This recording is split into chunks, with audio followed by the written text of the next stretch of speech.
Halo guys, selamat datang di channel admin Biraeng. Jangan lupa subscribe ya guys, dan aktifkan lonceng notifikasinya agar kamu tidak ketinggalan informasi-informasi terbarunya ya guys. Kisah tentang keajaiban istighfar yang menggetarkan. Lafaz istighfar merupakan salah satu zikir untuk memohon ampun kepada Allah. Biasanya setelah salat, umat muslim tidak akan melewatkan untuk mengucapkan kalimat astagfirullahaladzim tersebut. Harapannya, istighfar mampu menghapuskan dosa-dosa yang diperbuat. Ternyata, tidak hanya untuk memohon ampunan. Kalimat zikir yang sering diucapkan Nabi Muhammad ini juga memiliki banyak keutamaan lain jika diamalkan. Kisah-kisah berikut menceritakan bagaimana ajaibnya amalan istighfar dalam kehidupan. Mulai dari kisah pedagang roti yang ingin bertemu dengan Imam Ahmad, hingga nenek tua renta yang mengharapkan pertolongan dokter untuk menyembuhkan cucunya. Bagaimana lengkapnya? Berikut ulasannya. 1. Kisah ajaib pedagang roti. Imam Ahmad rahimahullah merupakan salah satu ulama mazhab 4 yang namanya masyhur hingga saat ini. Pada zamannya, ia begitu dielu-elukan oleh banyak orang. Dalam sebuah kisah yang ditulis Imam Al-Jauzi rahimahullah dalam buku tentang Imam Ahmad dikisahkan bahwa saat sang imam memasuki usia senja beliau begitu ingin pergi ke negeri Syam. Namun anehnya Imam Ahmad sama sekali tidak memiliki tujuan yang jelas kenapa ia ingin pergi ke tempat itu. Padahal ia harus menempuh perjalanan jauh dari kediamannya di Baghdad menuju Syam. Sesampainya di Syam, Imam Ahmad berhenti untuk menunaikan salat zuhur. Tidak ada yang mengenalinya, mengingat zaman dahulu teknologi tidak secanggih saat ini. Ia menunggu di masjid tersebut hingga menjelang salat asyar. Setelah asyar, sang imam membaca Al-Quran untuk menunggu waktu maghrib dan isya. Setelah habis malam, Imam Ahmad kemudian ingin tidur dan beristirahat di masjid tersebut. Namun penjaga masjid tidak mengizinkan ia tidur di sana. "Wahai Syekh, Anda tidak boleh tidur di sini. Ini peraturan, silahkan pergi," kata penjaga. Namun Imam Ahmad menolak. "Saya musafir. Saya ingin istirahat di sini," jawab sang imam. Namun sang penjaga tetap menolak dan memintanya untuk keluar lalu kemudian mengunci pintu masjid. Setelah penjaga tersebut pergi, Imam Ahmad kembali beristirahat di pelataran masjid.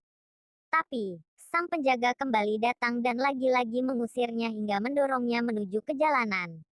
Lalu ada tukang roti yang rumahnya tidak jauh dari masjid melihat kondisi tersebut. Tukang roti tersebut memanggilnya, "Hai Syekh, kemarilah beristirahatlah di tokoku." Kemudian Imam Ahmad masuk ke toko roti tersebut. "Rumahku tidak jauh dari sini. Ini toko rotiku. Di belakang sana, ada ruangan untuk beristirahat. Beristirahatlah malam ini dan besok pagi engkau bisa melanjutkan perjalanan lagi." Setelah masuk ke toko tersebut, Imam Ahmad kemudian memperhatikan aktivitas sang penjual roti. Dan ada satu hal yang paling menarik perhatian beliau dari lelaki ini, yakni ucapan zikir dan doa istighfar yang terus meluncur dari mulutnya tanpa putus sejak awal ia mulai mengerjakan adonan rotinya. Imam Ahmad yang kagum lalu bertanya, "Sejak kapan Anda selalu beristighfar tanpa henti seperti ini?"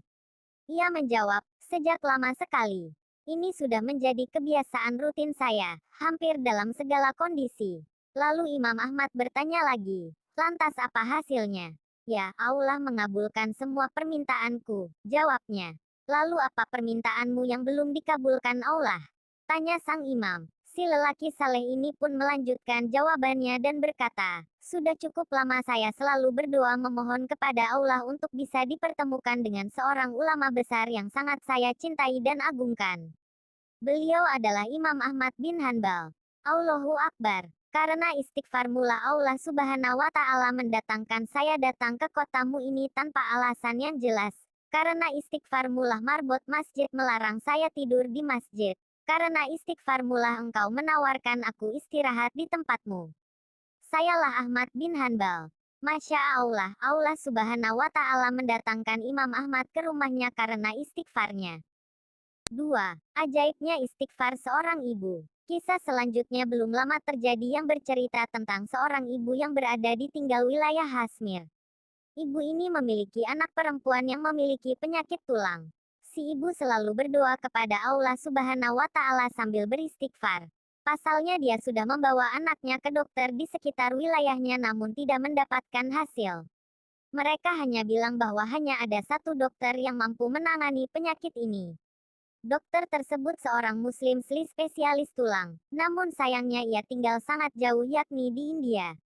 Sang ibu mengetahui jika dirinya tidak memiliki kemampuan untuk pergi ke India membeli tiket pesawat, makan selama di sana dan biaya berobatnya. Maka ibu ini hanya memperbanyak doa dan istighfar.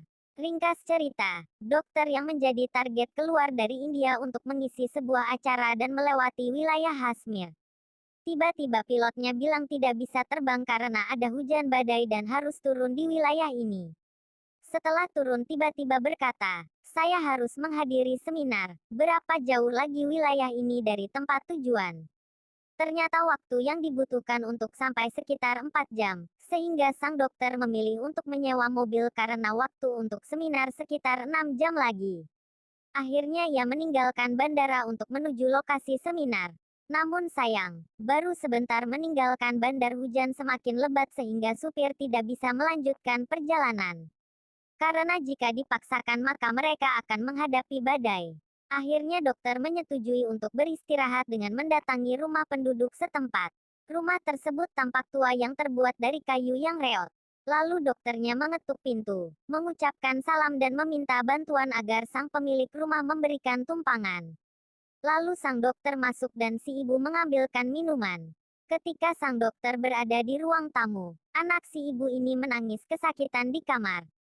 Lalu dokter bertanya, "Kenapa anak ibu menangis?" tanya dokter. "Sakit tulang," jawab sang ibu. "Kenapa tidak dibawa ke dokter?" "Sudah, tapi kata dokter mereka tidak bisa menyembuhkan. Yang bisa menyembuhkan hanya dokter yang bernama si Fulan." Dokternya lalu berkata, "Segala puji bagi Allah yang mendatangkan saya ke rumah ibu. Saya ini dokter yang ibu maksud. Allah datangkan ke rumahnya justru hanya dengan istighfar, tanpa biaya dan gratis." Masya Allah. 3. Berkah merutinkan istighfar selamat dari fitnah. Kisah selanjutnya datang dari dokter spesialis jantung yang bernama Dr. Khalid Jubai. Ia mengalami keajaiban istighfar dalam hidupnya. Pada suatu ketika, Dr. Khalid Jubai mendapat fitnah dari rekan sekantornya. Jika fitnah tersebut berhasil dibuktikan, maka sang dokter ternacam dipensiunkan dini dari rumah sakit. Hal ini membuatnya gusar hingga begitu tersiksa batin. Meski demikian, ia berjuang untuk memulihkan nama baik.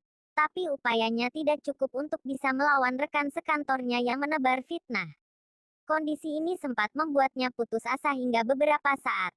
Namun keajaiban mulai terjadi ketika ia mendatangi masjid.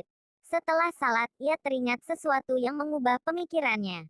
Selama ini semua orang yang sakit datang kepadaku dengan harapan besar agar aku mengobati mereka. Tapi mengapa sekarang aku sendiri justru tidak mampu? Pikir beliau. Selanjutnya tiba-tiba beliau teringat keutamaan istighfar, dan merasakan adanya dorongan yang sangat kuat untuk melakukannya. Maka sepanjang perjalanan pulang beliau pun mulai mengulang-ulang bacaan istighfar ini. Astagfirullahaladzim la ilaha illahu wal hayyul qayyum, wa atubu ilaih.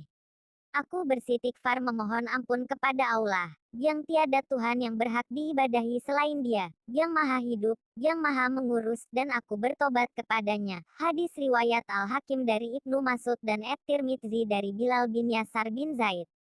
Sesampainya di rumah, ada perasaan lega yang begitu dahsyat. Ia mengalami semacam pengalaman spiritual yang merasuk ke dalam hati beliau. Sehingga beliau pun tak henti membaca lafaz istighfar tersebut, setiap saat dan dalam segala kondisi. Singkat cerita, hingga pada suatu waktu, semua tuduhan yang menjadi rumor buruk terhadapnya ternyata tidak terbukti. Tentu saja beliau terkejut sekaligus bersyukur mengetahui kabar ini. Dengan begitu beliau menjadi bebas dari sanksi pemberhentian kerja dan namanya pun menjadi bersih kembali. Tak cukup sampai di situ. Akibat fitnah yang dialamatkan kepada beliau tidaklah terbukti. 5 koleganya yang melaporkan beliau itu pun turut menerima konsekuensi atas tuduhan yang tidak berdasar tersebut. Di antara mereka ada yang dimutasi dari tempat dan posisi kerjanya semula. Ada yang justru dipensiun dinikan. Ada yang mengakui perbuatannya dan meminta maaf kepada beliau dan instansi terkait. Maka dari itu hendaklah kita selalu ingat sabda Nabi Shallallahu Alaihi Wasallam, jikalau bersama istighfar ada kemudahan dari permasalahan yang mendera kita. dan amalan pembuka pintu rezeki yang mujarab dari Al-Quran dan hadis. Terima kasih telah menyaksikan. Semoga bermanfaat. Jangan lupa like, share, and subscribe.